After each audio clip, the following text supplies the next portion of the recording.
খালির মানবিক শওকত ভাই রাজনীতি নিয়ে কিছু বাস্তবিক কথা তুলে ধরলেন। ভিডিওটি দেখবেন শেষ পর্যন্ত। নির্বাচিত হইলে বা নোয়াখালীটাকে গিলে খাওয়ার কোনো সুযোগ নাই। 12 তারিখ আপনারা রাতের আধারে 500 টাকা খাইয়া যাকে ভোটটা মারি দিবেন, তারা সারা বছর কষ্ট দিবে, তারা সারা বছর আপনাদেরকে জাহান্নামের আগুনে জ্বলাবে। আল্লাহর কসম, আমার মৃত মা বাবার কসম করে বলছি, পবিত্র কোরআনে হাত রেখে, যে আমার এমপির ভাতাটুকু আমি আবারও আপনাদেরকে এই প্রতি অসহায় 2টি থানার মধ্যে আমি দিয়ে বিতরণ করে দিয়ে, এবং আমি এটাও ঘোষণা করছি মহান আল্লাহকে সাক্ষী রেখে, যে কোনো ধরনের টেন্ডারবাজি, দুর্নীতি, চাঁদাবাজি এই ধরনের কাজ তো দূরের কথা, আমার প্রতি মাসের যে আল্লাহ যদি আমাকে এমপি করায়, প্রতি মাসের যে সম্মানী এমপি সাহেবের যে বেতনটা, এই 2 আসনের সবচেয়ে গরিব মানুষের মধ্যে আল্লাহকে সাক্ষী রেখে আমার মরহুম বাবা মায়ের নামে কসম করে আমি বলছি, আমি সেটা দিয়ে দেব। একটি মাসের এমপির বেতন কিংবা ভাতা আমি আমার বাসায় নেব না। আমি আমার ঘর এখনো করিনি।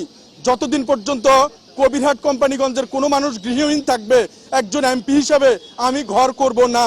এবং বাংলাদেশের স্বাধীনতার পর থেকে এখনো পর্যন্ত রাস্তার পচা গলা বেওয়ারিশ মানুষদের একটি বেওয়ারিশ হাসপাতাল, মেডিকেল কলেজ কিংবা স্থাপনা কিছুই হয়নি। সরকার কিংবা বেসরকারিভাবে কেউ এগিয়ে আসেনি। সব তেলের মাথায় শুধু তেল দিতে আসে, কোনো গ্রুপ অফ কোম্পানিও এগিয়ে আসে নাই।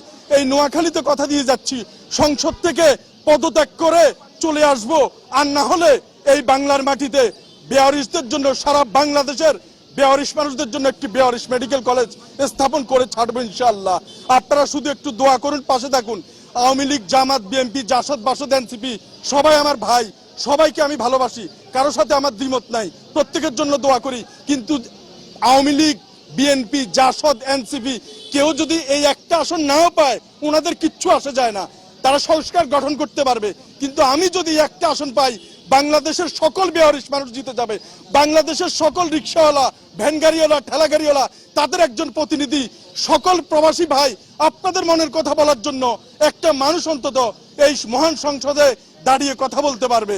এবং আমি কথা দিয়ে যাচ্ছি, আমার কোনো অন্যায় আচরণের জন্য আমার বাবা মা সহ আমাকে নিয়ে আপনারা গালি দিতে পারবেন, কিন্তু কোনো সংসদ সদস্য তো দূরের কথা, এমপিতে দাঁড়াইছে এরকম হ্যাবিয়ট কোনো প্রার্থীর নামে যদি এখন নির্বাচনের আগে আপনি একটা কথা বলেন, আপনার মুখ ভোতা করে দেওয়ার মতো অনেক লোক আশপাশে ঘুরতেছে। তাই আমি জীবন দিতে আসছি। এই শওকত মাত্র 1000 ভোট পেলেই যথেষ্ট, আর দরকার নাই। ভাববো আমাকে মানুষ ভালোবাসে, আমার এত ভোটের দরকার নাই। যদি 1000 ভোটও দেন আমি খুশি মনে চলে যাব।